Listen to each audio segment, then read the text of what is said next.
Welcome to today's deep dive into cybersecurity news. Yeah. Um, you sent over a bunch of articles from places like Schneier on security and the Hacker News. We're going to try to pull out like the most important stuff so that you can stay informed. Yeah, sounds like a pretty busy day for cyber news. So let's just jump right in. Okay, so what's caught your eye? Well, we're seeing a lot of fake websites popping up, all designed to steal your data. Thousands of bogus Reddit and WeTransfer pages are showing up in search engine results, and they're designed to look just like the real sites, to trick people into downloading this malware they call LumaStealer. Oh, wow. So you think you're clicking on like a legit link on Google, but it's actually a trap? Exactly. And this LumaStealer malware is pretty bad. It can grab your passwords, cookies, cryptocurrency wallets, basically anything valuable you have stored. It's a good reminder to always double-check those website addresses before you click anything and really scrutinize those domain names. Yeah, for sure. It makes you think twice before clicking on anything these days. We've also got some news about vulnerabilities in Mertel phones and Zyxel devices. What can you tell us about those? Well, there's this new variant of the Mirai botnet. It's called Aquabot v3, and it's exploiting a vulnerability in some Mattel phones, the 6800, 6900, and 6900W series phones. And get this new variant actually reports back to its command and control server if it gets detected. Oh, that's kind of creepy, right? It's like the botnet knows it exists. I know. It's not clear what the attackers are up to, whether they're just building a botnet for DDoS attacks or if it's something, more malicious. We'll have to wait and see. Let's hope it's nothing too bad. What about the Zyxel devices? What's going on there? Attackers are going after a vulnerability in Zyxel's CPE series telecommunications devices, and if they can exploit this, it could mean full system compromise. These devices are often the entry point to home and small business networks, so the impact could be pretty huge. It seems like we need to be extra careful with all of our internet-connected devices these days, from our phones to our routers. Absolutely. Okay, so let's switch gears for a minute and talk about AI and cybersecurity. Right. We've got some news about DeepSeek, the Chinese AI startup that's been making a lot of noise lately. Yeah, unfortunately, DeepSeek has suffered a major data breach. They've leaked over 1 million sensitive records, including chat histories, API secrets, and operational information. Wow. And this is the company that just passed ChatGPT in popularity on Apple's App Store, right? Yeah, the very same. This breach really shows just how vulnerable these AI-driven platforms can be, especially as they get more popular and start handling more sensitive data. It's a stark reminder that even the most advanced AI systems are not immune to security risks. So what does this mean for people who are using platforms like DeepSeek? Well, it really emphasizes how important it is to understand the data security practices of any AI platform you use. You really need to ask yourself, what data are they collecting? How are they protecting it? And, be careful about sharing really sensitive information with any platform, especially one with a limited track record. That's good advice. And to make things even worse, DeepSeek's popularity is attracting all sorts of scammers and malware distributors. Yeah, that's right. Cybercriminals are already using DeepSeek's name to run fake investment scams and spread malware. We're seeing things like phishing sites offering fake pre-IPO shares and malicious downloads disguised as DeepSeek software. So basically, attackers are just capitalizing on the hype and taking advantage of people's trust. Exactly. It's super important to be skeptical of any unsolicited investment opportunity you see. And only download software from official sources, the ones you trust. Speaking of AI being used for bad stuff, Google's Threat Intelligence Group just released a report about how threat actors are using generative AI, specifically Google's own Gemini, to step up their attacks. Yeah, the report says that different threat actors are using Gemini for all kinds of things: phishing reconnaissance, vulnerability research, and even creating misleading content. It just goes to show that AI is a double-edged sword. It can be a powerful tool for good, but it can also be weaponized by bad actors. One interesting thing the report mentioned was that some attackers actually tried to get Gemini to generate malicious code, but the AI system wouldn't do it. It sounds like there are some safeguards in place, but are those safeguards enough to prevent all misuse? That's the big question. Google is working hard to improve its defenses against AI misuse, but they admit it's an ongoing challenge. This cat-and-mouse game between attackers and defenders is only going to get more intense as AI becomes more powerful. So what's Google doing right now to counter these threats? Well, they're doing a lot of things, actually. They've rolled out new fraud protection features for Android devices as part of Google Play Protect Help. One of the new features can automatically revoke permissions for apps that seem risky, and there's a new badge to help users identify trusted VPN apps. So it sounds like Google is trying to protect users before they even have a chance to download a malicious app. Oh. But why the emphasis on trusted VPNs? What's so important about that? VPNs are becoming more and more popular as people look for ways to protect their privacy online. But the problem is that not all VPNs are created equal. Some of them might log your activity or even leak your data. This new badge is supposed to help users find VPN apps that meet Google standards for security and privacy. That makes sense. So it sounds like Google's taking a multi-pronged approach to this problem. They're combining technology with user education and working with other companies to make things safer. Exactly. They're also working with the App Defense Alliance to try to establish industry-wide security standards for app development. Yeah, that's the idea. It's all about creating a more secure app ecosystem. Okay, so moving on, we got some interesting data from Splunk about CSOs and how they interact with their boards. Yeah, I saw that. So what's Splunk saying? Well, their report says that 82% of CSOs now report directly to their CEOs, and 83% are attending board meetings. So it looks like cybersecurity is finally getting the attention it deserves from the top brass. So it's not just an IT problem anymore. It's a board-level concern. Exactly. But here's the thing. Only 29% of companies actually have board members with cybersecurity expertise. Oh, wow. That's a big gap, isn't it? Yeah. I mean, considering how complex these cyber threats are, you'd think having someone on the board who really understands cybersecurity would be a no-brainer? You would think having that expertise at the board level can really help to bridge the communication gap between technical teams and business leaders. It can lead to better decision-making and a more proactive approach to risk management. Right, it's not just about reacting to incidents after they happen. It's about making cybersecurity part of the company's DNA from the very beginning. So let's talk about the human side of cybersecurity. What are some of the challenges that CISOs are facing these days? Well, it's not enough to just be a technical expert anymore. CISOs need to be really good leaders. They need to be able to drive change and get everyone on board with security initiatives. So they need to be able to rally the troops and get everyone excited about cybersecurity? Exactly. They need to be great communicators and collaborators. They need to explain complex technical stuff in a way that business leaders can understand. And they need to make a strong case for why security is important from a business perspective. Sounds like a tough job. They need to be tech-savvy, business-minded, and great with people. You got it. Okay, so now let's shift gears again and talk about government regulations and how they're impacting cybersecurity. Sounds good. We've got some interesting news from the U.S. and Australia. Right. So the U.S. Commerce Department is putting a ban on connected vehicles that use any software or hardware linked to China or Russia. Wow, that's a pretty big move. Why are they doing that? They're saying it's a national security risk. They're worried about these countries potentially collecting a bunch of data or even being able to sabotage critical infrastructure. So it's a preventative measure to protect national security from perceived threats from these countries. Exactly. It just shows how much tension there is around technology and cybersecurity on the global stage. What about Australia? What are they doing? Australia's going in a different direction. They're giving $6.4 million to CI-ISAC to help them set up a health cyber-sharing network. So while the U.S. is all about restrictions, Australia is focusing on collaboration. Yeah, this network is supposed to help improve cybersecurity in the healthcare sector by encouraging information sharing and collaboration. It's an interesting contrast to the U.S. approach. It shows how different countries are approaching cybersecurity in their own way. Yeah, and speaking of threats, there's this new phishing campaign that's using pure crypto malware to deliver different kinds of payloads. Pure crypto malware. What is that exactly? Well, think of it like a delivery truck for all sorts of cyber threats. It's often used to download and run other malicious software. So it's not the main threat itself. It's more like a way for attackers to get a foothold in your system. Exactly. And one of the things they're using it to deliver is the Tornet backdoor. Okay, the Tornet backdoor. What does that do? Basically, it connects the victim's computer to the Tor network, which makes it harder to track the attackers and gives them a hidden way to control the infected device. So they're not just stealing data. They're setting up a secret backdoor for persistent access. Right. And to make things even worse, they're using all sorts of tricks to avoid detection. They're compressing attachments, disconnecting victims from the network during the attack, and even setting up malware to run as scheduled tasks. It sounds pretty sophisticated. Like they're really trying to stay under the radar. Exactly. It just goes to show how important it is to have multiple layers of security in place to detect and block these kind of multi-stage attacks. Makes sense.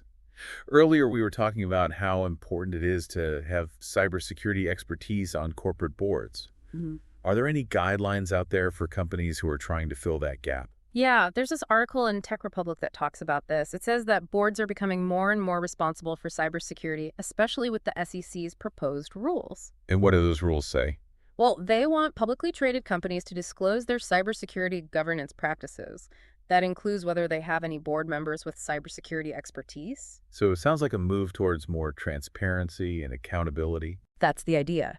And the article also gives some advice to board members who don't have a technical background. Like what? They suggest things like appointing a cybersecurity expert to the board, making cybersecurity a regular topic of discussion, and focusing on building resilience instead of just trying to mitigate risks. So it's about taking a more proactive and holistic approach to cybersecurity, not just reacting to incidents, but actually building it into the company's culture. Exactly.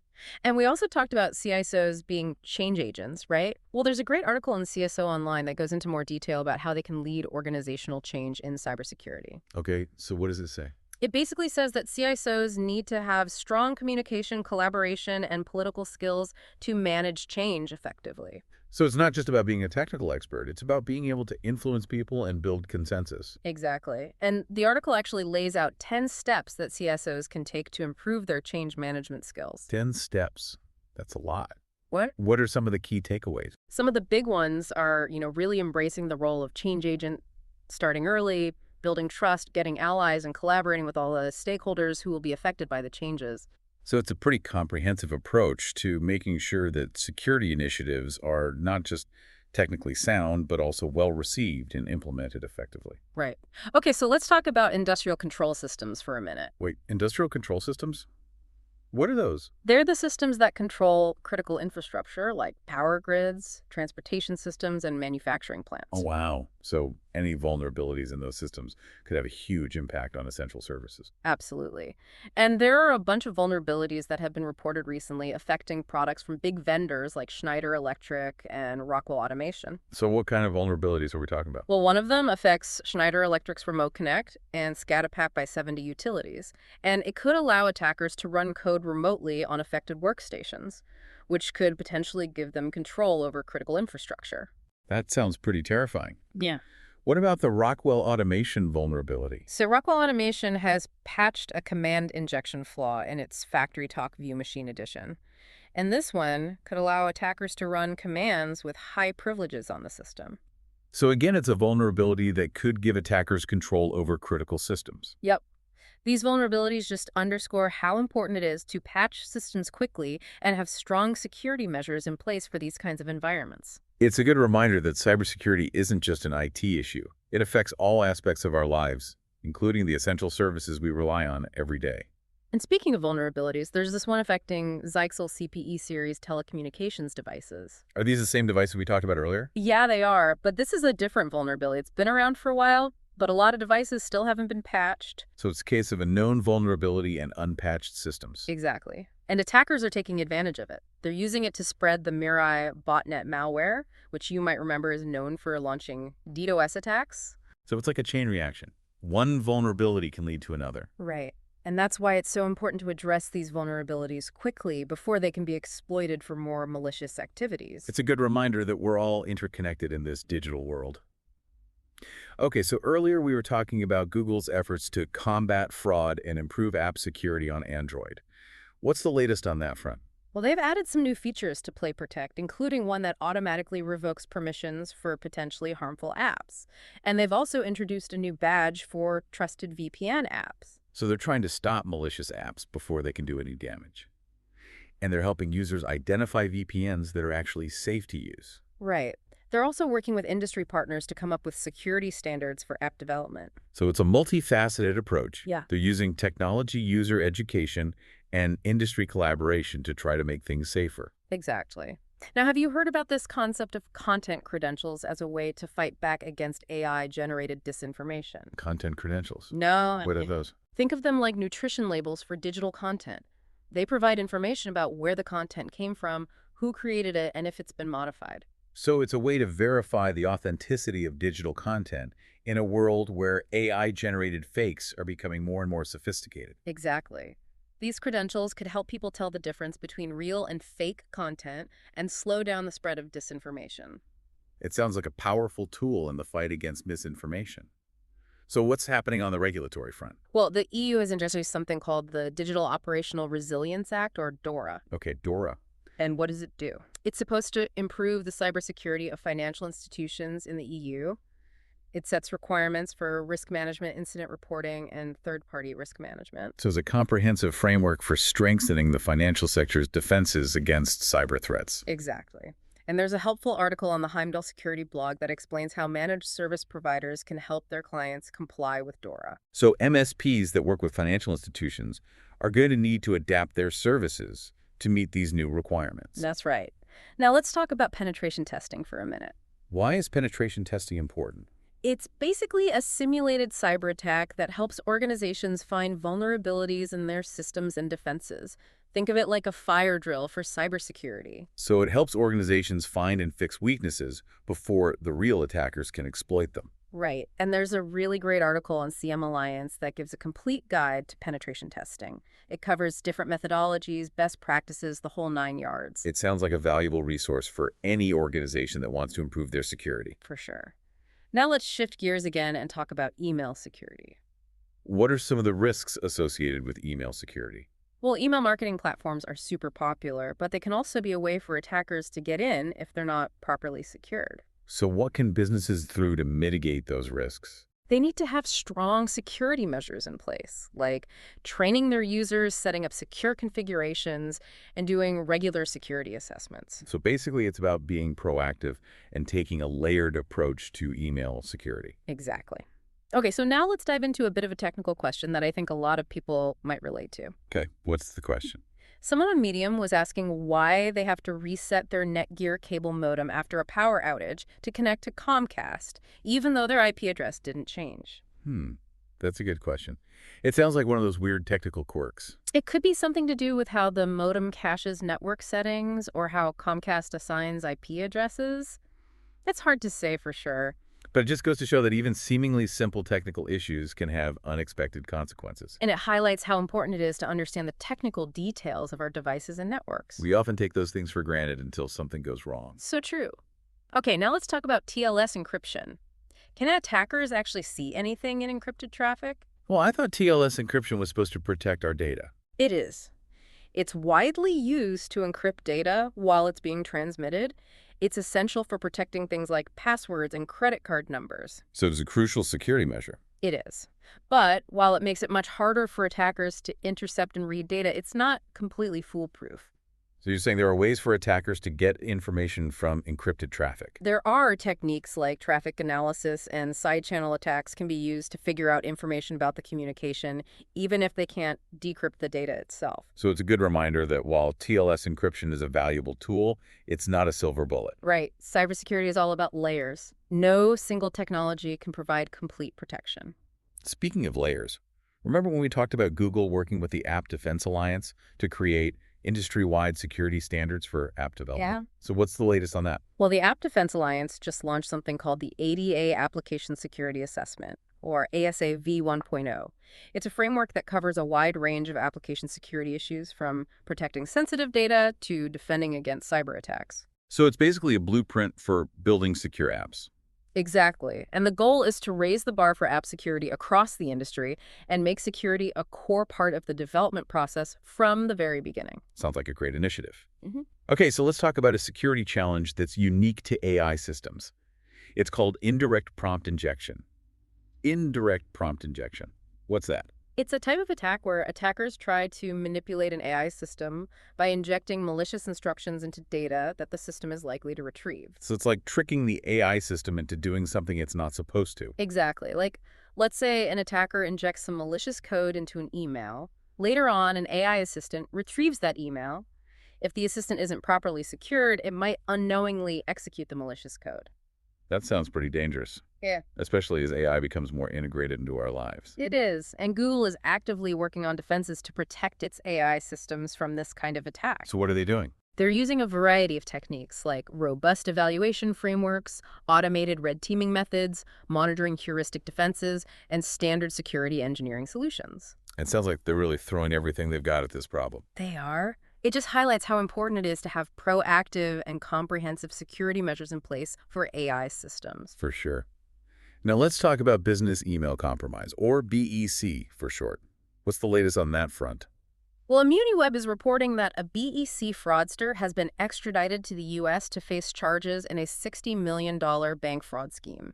$60 million. That's a Yeah. huge amount of money. I know. In this case, the fraudster impersonated executives from real companies and tricked victims into transferring money to fraudulent accounts. It's a classic social engineering attack. Yeah. It shows that these tactics are still very effective. And this extradition shows that law enforcement is taking these scams very seriously. It sends a message that cybercrime has real-world consequences. Absolutely. Okay, so remember DeepSeek, the company that had the data breach? Yeah. Well, they're back in the news again. What happened this time? Despite all the negative press they've gotten, they've actually managed to overtake OpenAI's ChatGPT on the App Store leaderboard. Wow. So they're facing challenges, but they're also having some success. It just goes to show how competitive the AI chatbot market is. New players are popping up all the time, and the landscape is changing really quickly. But as we've seen, success also brings new challenges. Right. DeepSeek is reportedly having some outages, and they're facing scrutiny from regulators in Italy and Ireland over how they handle user data. It's a good reminder that scalability, security, and privacy are ongoing challenges for any tech company, especially those working with AI. Speaking of privacy, have you heard about Apple's Hide My Email service? Yeah, I have. What's your take on it? I think it's a pretty useful tool for protecting user information. It lets users generate unique email addresses for online accounts without having to reveal their real email address. So it's like a shield for your actual email address. It's a simple way to protect yourself from spam phishing attacks and data breaches that might expose your personal email address. Yeah, that makes sense. So earlier we talked about the investment scams that are using DeepSeek's name to trick people. Are there any other scams we should be aware of? Yeah, actually, cybercriminals are also distributing malware disguised as DeepSeek downloads. So it's not just scams, it's malware too. It's important to be careful about what you download and always double-check to make sure the software is legitimate before you install it. Good advice. So we've seen how vulnerabilities can have really serious consequences. What's the latest example of this? Well, there are reports of attacks targeting a command injection vulnerability in Zyxel CPE series devices. Didn't we already talk about Zyxel vulnerabilities earlier? We did, but this is a different one. It's been known for a while, but a lot of devices are still unpatched. So it's a classic case of a known vulnerability in unpatched systems. Right. And attackers are exploiting this vulnerability to take control of devices and potentially gain access to entire networks. It just shows how important it is to keep your software updated. For sure. Now, remember the EU's DORA regulation that we talked about earlier? The one for managed service providers? Yeah. Well, Heimdall Security Blog has a really helpful article that explains how MSPs can help their clients comply with DORA. That's good to know.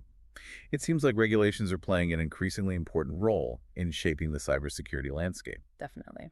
Now, we also talked about penetration testing earlier. And CM Alliance has a great article that goes into more detail about different penetration testing methodologies and best practices. So if you're interested in learning more about penetration testing, that's a good resource to check out. Yeah, and they also have a good article about email security. It talks about the risks associated with email marketing platforms and the importance of having strong security measures in place.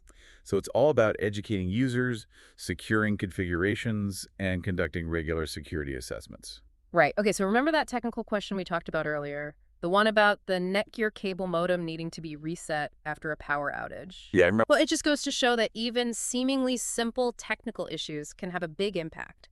And it highlights the importance of understanding how our devices and networks work. So true.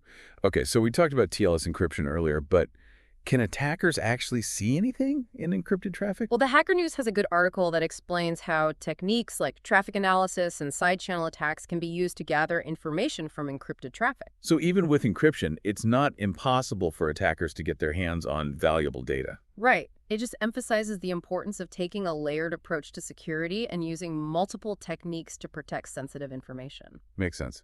So what's new with the App Defense Alliance and their efforts to improve app security? Well, they just launched the ADA Application Security Assessment v1.0.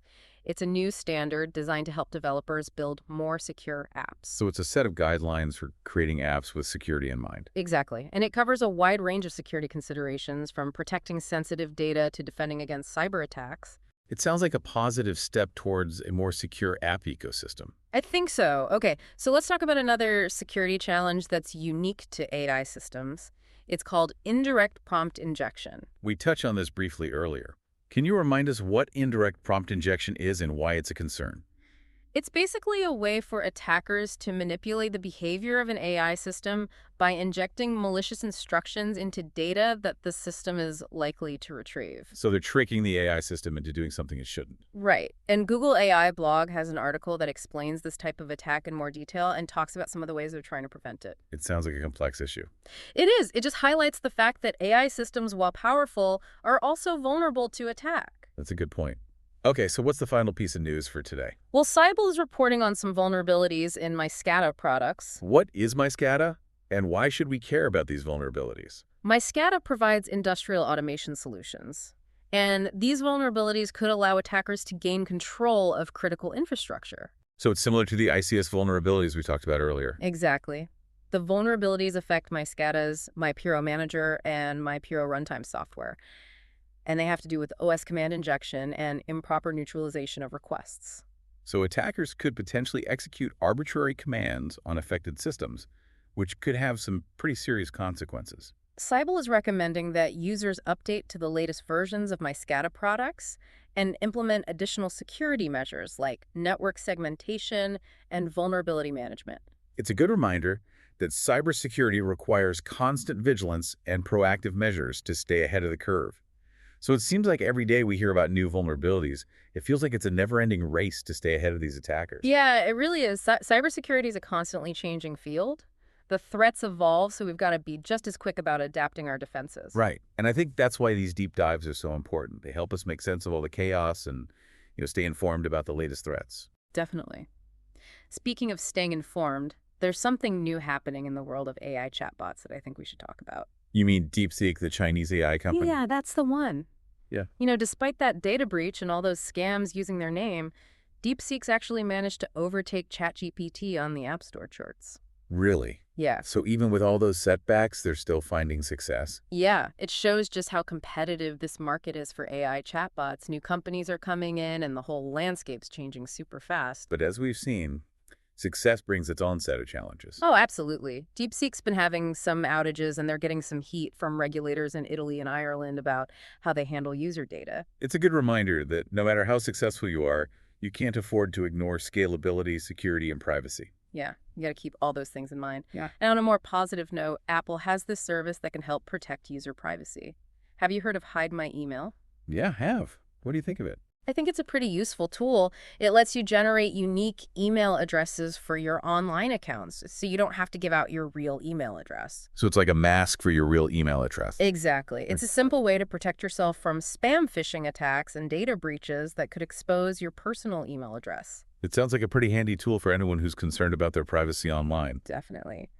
Now, going back to DeepSeek for a minute, we talked about those investment scams using their name, but it turns out that's not the only thing cybercriminals are doing. Oh, no. What else are they up to? They're also spreading malware disguised as DeepSeek downloads. So it's scams and malware. It's a double whammy. That's right. So you got to be super careful about what you download and always make sure that the software is legitimate before you install it. Good advice. And, we've seen how vulnerabilities can have really serious consequences. Are there any new examples of that happening? Yeah, actually, there have been reports of attacks targeting a command injection vulnerability in Zyxel CPE series devices. Oh, Didn't we already talk about vulnerabilities with Zyxel devices? we did, but this is a different one. It's actually been known for a while, but a lot of people haven't patched their systems. So it's a classic case of a known vulnerability, but unpatched system. Exactly. And attackers are taking advantage of it. They're using it to take control of devices and potentially get access to entire networks. It just highlights how important it is to keep your software updated. It really does.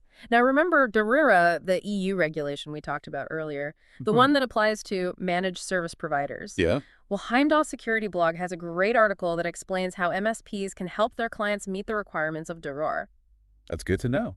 It seems like regulations are becoming a bigger and bigger part of the cybersecurity landscape. Yeah, they definitely are. And we also talked about penetration testing, and there's this really helpful article from CM Alliance that dives into different penetration testing methodologies and best practices.